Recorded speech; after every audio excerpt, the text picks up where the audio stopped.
कांग्रेस नेता राहुल गांधी को लगा एक और बड़ा झटका। सेना पर राहुल गांधी की टिप्पणी के खिलाफ चुनाव आयोग पहुंची भाजपा। इलेक्शन कमीशन से किया कांग्रेस नेता के खिलाफ सख्त कार्रवाई करने का आग्रह।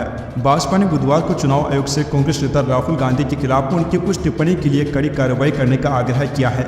राहुल गांधी ने कहा था कि मोदी सरकार ने सैनिकों की दो श्रेणियां बनाई हैं, जिनमें से एक गरीब परिवारों और आरक्षित वर्गों से है और दूसरी अमीर परिवारों से है। केंद्रीय मंत्री एस जयशंकर, अर्जुन राम मेघवाल, राष्ट्रीय मीडिया प्रभारी अनिल बनोली और राजीव चंद्रशेखर समेत पार्टी के वरिष्ठ नेताओं के एक प्रतिनिधिमंडल ने चुनाव आयोग में राहुल गांधी के खिलाफ शिकायत दर्ज करवाई है। चुनाव आयोग के अधिकारियों के साथ बैठक के बाद जयशंकर ने संवाददाताओं से कहा कि कुछ दिन पहले राहुल गांधी ने कहा था कि नरेंद्र मोदी ने दो तरह के सैनिक तैयार किए हैं। पहले में गरीबों के बेटे और वंचित, आदिवासी, पिछड़े, सामान्य श्रेणी के आर्थिक रूप से कमजोर वर्ग और अल्पसंख्यक शामिल हैं, जबकि दूसरे में वे लोग हैं जो अमीरों के बेटे हैं। विदेश मंत्री जयशंकर ने कहा कि यह झूठ है, यह हमारे सशस्त्र बलों पर हमला है।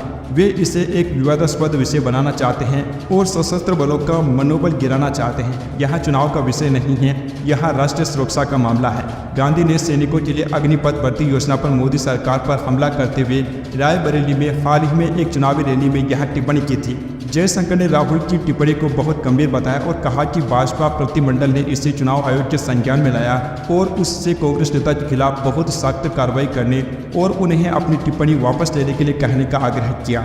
उन्होंने कहा कि अगर चुनाव के दौरान सेना पर ऐसे हमले किए जाते हैं जो हमारी सीमाओं पर तैनात हैं और देश को चीनी बलों से सुरक्षित रखने के लिए अपनी पूरी ताकत का इस्तेमाल कर रही हैं, पाकिस्तान सीमा पर आतंकवाद के खिलाफ मजबूती से खड़ी है। उन्होंने कहा कि यदि राहुल गांधी सेना पर बिना किसी कारण के और झूठ फैलाकर हमला करते हैं और कहते हैं कि अगर वे शहीद हो गए तो सरकार उनके लिए कुछ नहीं करेगी, तो हम इस पर गंभीर आपत्ति जताते हैं। जयशंकर ने कहा कि सशस्त्र बलों के खिलाफ इस तरह के हमले देश के लिए बहुत खतरनाक हैं।